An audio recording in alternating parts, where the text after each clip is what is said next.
Grace will laufen. Sie möchte spielen und toben, so wie andere Kinder in ihrem Alter. Die 5-Jährige hat eine angeborene Fehlbildung. In einer Orthopädiewerkstatt in Uganda wird Menschen wie ihr geholfen. Doch es wird Probleme geben. Grace' Traum droht zu scheitern.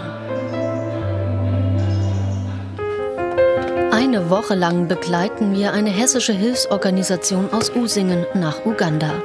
Eine Woche, in der wir auf bewegende Schicksale treffen. Menschen, die von der Gesellschaft ausgegrenzt und vergessen werden. Die trotz ihres Lebens in Armut und Abgeschiedenheit ihr Lachen nicht verloren haben.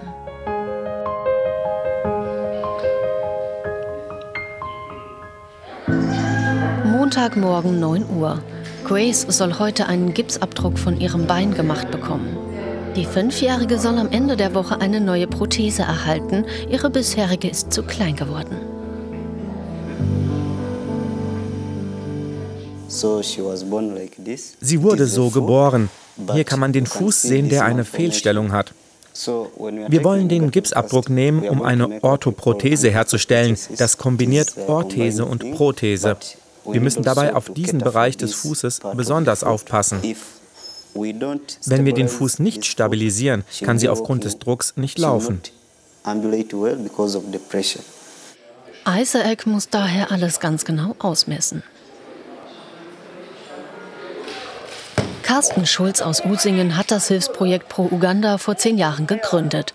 Der 61-Jährige ist Orthopädietechniker und Fachlehrer an einer hessischen Berufsschule. Seit 2011 reist er regelmäßig auf eigene Kosten nach Uganda, setzt sich dafür ein, dass amputierte Menschen Prothesen erhalten.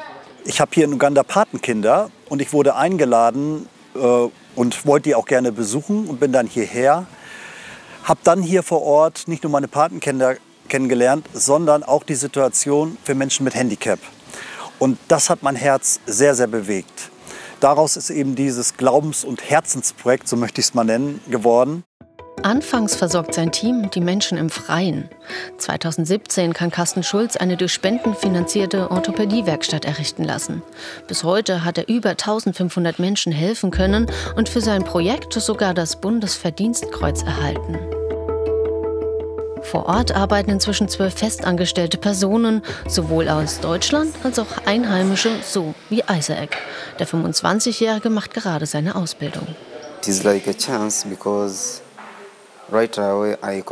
Es ist eine große Chance für mich. Wenn ich mein Studium geschafft habe im Mai, habe ich ab Juni dann die Möglichkeit, weiter hier bei Pro Uganda zu arbeiten.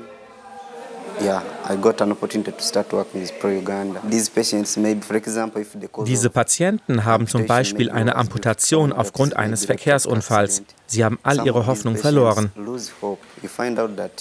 Es ist jetzt unsere Aufgabe, ihnen wieder ihr Leben zurückzugeben. Unsere Arbeit ist ein wichtiger Teil ihrer Rehabilitation.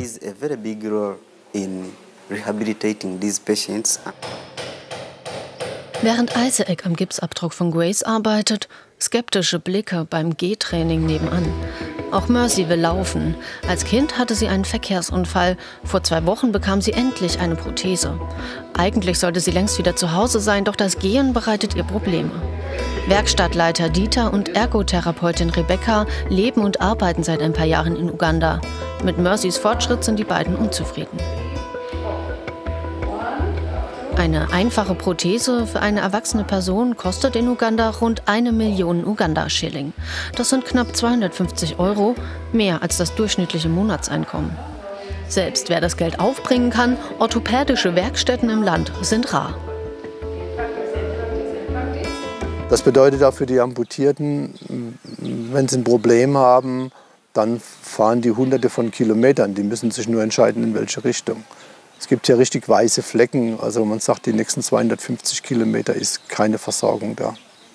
Also keine Abdeckung, null, für gar nichts. Bei Pro Uganda wird ihnen dank Spenden geholfen.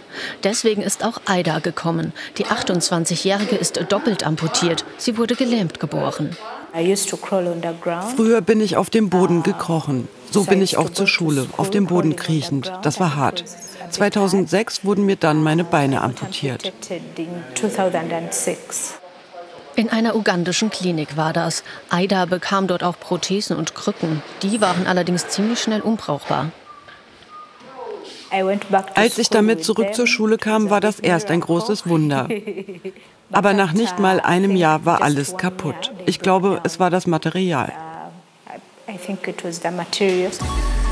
Jetzt hat Aida endlich Prothesen, die ihr perfekt passen. Jahrelang behalf sie sich mit schlecht Sitzenden, damit sie überhaupt irgendwie stehen konnte. Denn Aida hat diesen großen Traum. Sie möchte Chirurgin werden und beginnt eine Ausbildung. Während dieser Zeit musste ich viel stehen. Ich habe Druckstellen bekommen, die sehr schmerzhaft waren. Dann habe ich von diesem Ort hier erfahren. Mittagspause in der Orthopädiewerkstatt. Die verbringt das Team gemeinsam. Täglich für 12 Leute kochen kann eine Herausforderung sein. Am Anfang war es echt kompliziert für mich, aber jetzt habe ich mich an die Menge gewöhnt. Agnes stellt Gerichte zusammen, die sie gut vorbereiten kann, zum Beispiel Matoke, eine Mahlzeit aus gedämpften Kochbananen.